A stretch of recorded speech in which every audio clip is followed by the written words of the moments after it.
Welcome back to day 11 of the 100 Horror Films in 31 Days. Got in 4 films today.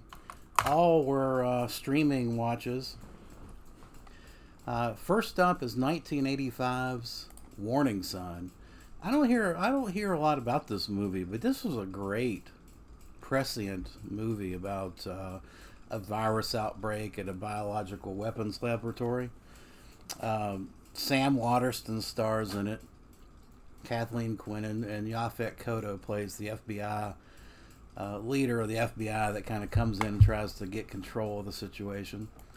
Uh, it really is kind of a precursor to 28 Days Later, one of those type deals. You've got virus like zombies that people basically turn mad, angry, like they want to kill somebody. Uh, it's a good film. I think this deserves some attention and a Blu-ray treatment. It'd be fantastic.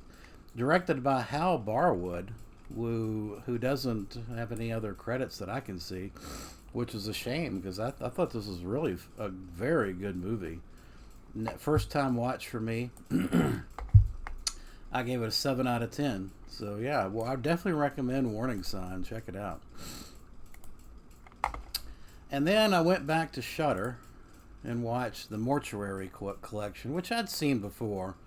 Uh, yeah, this Chauncey Brown, I'm not sure how you pronounce his first name, Chauncey Brown, plays a mortuary director or attendant, and through his um, basically a woman applies for a job there, and through a series of anthology stories, he kind of tells some background on some of the corpses that are there, and essentially uh, her story is revealed in the wraparound story.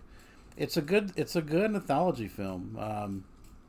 My favorite one is definitely the frat boy story. Uh, I think that's the the best one of all. The first story is probably the weakest, and then the frat boys story is probably my favorite.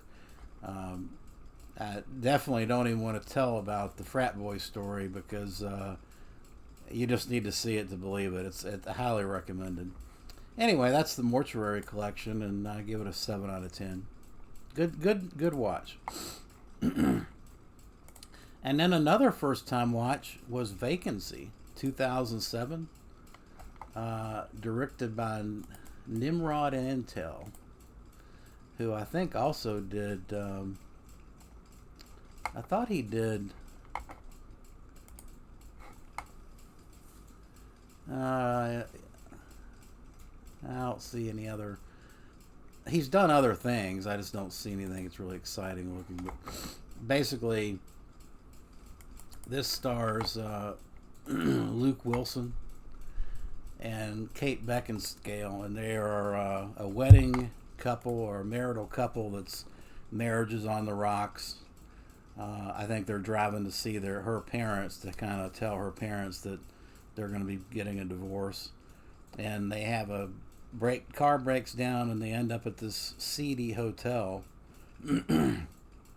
which turns out to be a haven for what appears to be some guys that are filming snuff movies. Very intense. It's very much like The Strangers or in another. It's a home invasion, except the home is the hotel room. I liked it a lot. Really good stuff. Very tense, well constructed. Very good film. I give it a 7 out of 10. Kate Beckinsale, I've definitely got a thing for her. Definitely recommend Vacancy. And then finally, I watched Cold Hell from 2017, which is a Shudder exclusive about an Islamic misogynist who kills women, obviously, and a female taxi driver witnesses one of the murders and then becomes the target of the serial killer. So there's kind of a dual chase scenario going on where the taxi driver is trying to get away from the killer, and then the killer's trying to chase her at the same time that the police are chasing him. And that's all kind of wrapped around a serial killer movie. It's a very actiony type serial killer movie.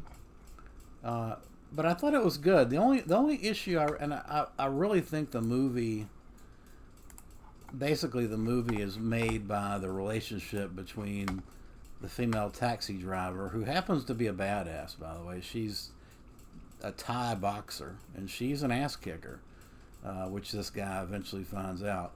And the cop who's investigating the initial murder, um, he initially comes off as very cold and kind of ugly to the witness, condescending, but eventually he becomes really an endearing character in the film, and so I like that. I like that dynamic between the two.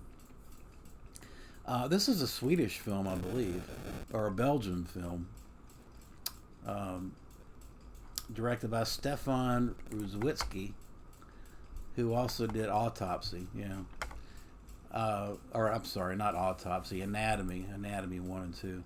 Yeah, I definitely recommend this. I give it a 7 out of 10. Uh, I think they could have done a better job of uh, the sequence where they discover who the killer is and then how to find the killer was really kind of abortive and just kind of an anticlimactic, if you will. I think they should have. I think they should have expanded that, which I think it would have made a much more interesting story. But overall, I liked it. And I give it a 7 out of 10. So that's going to wrap up day 11. All these were streaming watches. If you've seen any of these movies or have any thoughts, feel free to leave something in the comment section below. Thanks for watching.